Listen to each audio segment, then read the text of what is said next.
Civilization. Who can be anti-civilization? Who can call into question the benefits of civilization? The question that this short talk addresses is apparently silly. Is civilization necessarily a good thing? Well, interestingly enough, in 1750, a Genevois citizen who turned out to be the most influential individual ever to have been born in the city of Geneva, by far the most influential Genevois of all time.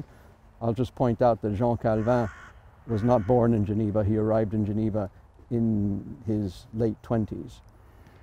Jean-Jacques Rousseau, a very proud citizen of the République et Canton de Genève, when he was 38 in 1750, came across an advertisement requesting authors to write an essay on the subject of whether the sciences and the arts had made positive moral contributions to mankind.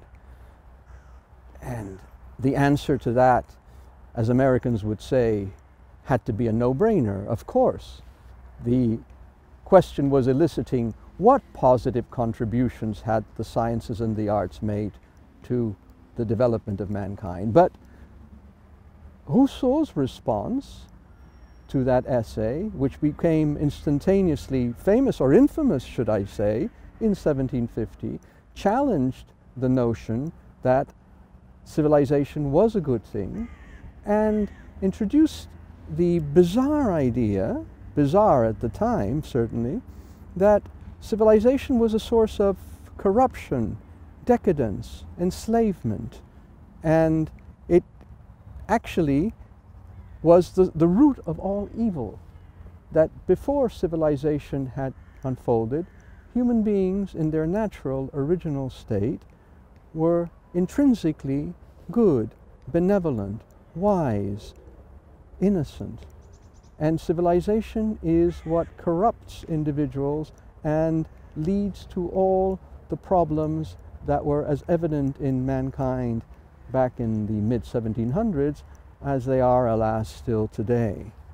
So Rousseau's response was a slap in the face of conventional thinking at the time, and to some extent it still is. Unabashed by the storm of polemic that his 1750 essay unleashed, Rousseau went on in 1755 to reaffirm his convictions with Discours sur les origines de l'inégalité, to reaffirm his conviction that human beings in their natural state were happy, free, innocent, benevolent, uncorrupted, and it was the advance of civilization that had created all the ills of mankind.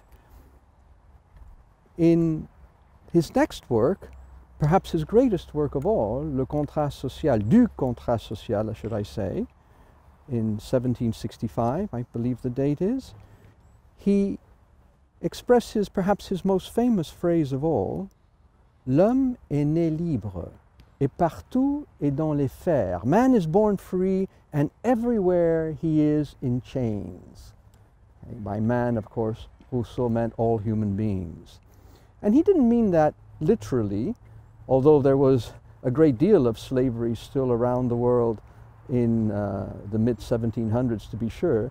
He meant spiritual slavery, or the slavery even of citizens who live in states and nation states and have to pay taxes and obey laws and submit to governments and to social expectations. He saw all this as a form of slavery.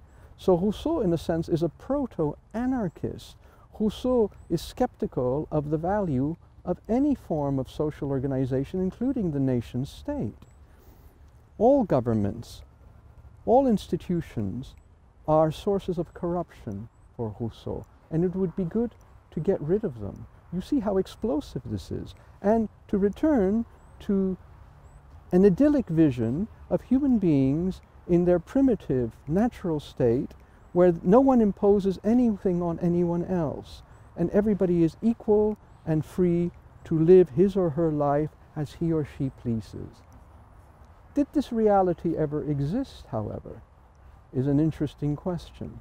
So we owe a lot to Rousseau, but as they say in French, il a écrit tout et son contraire.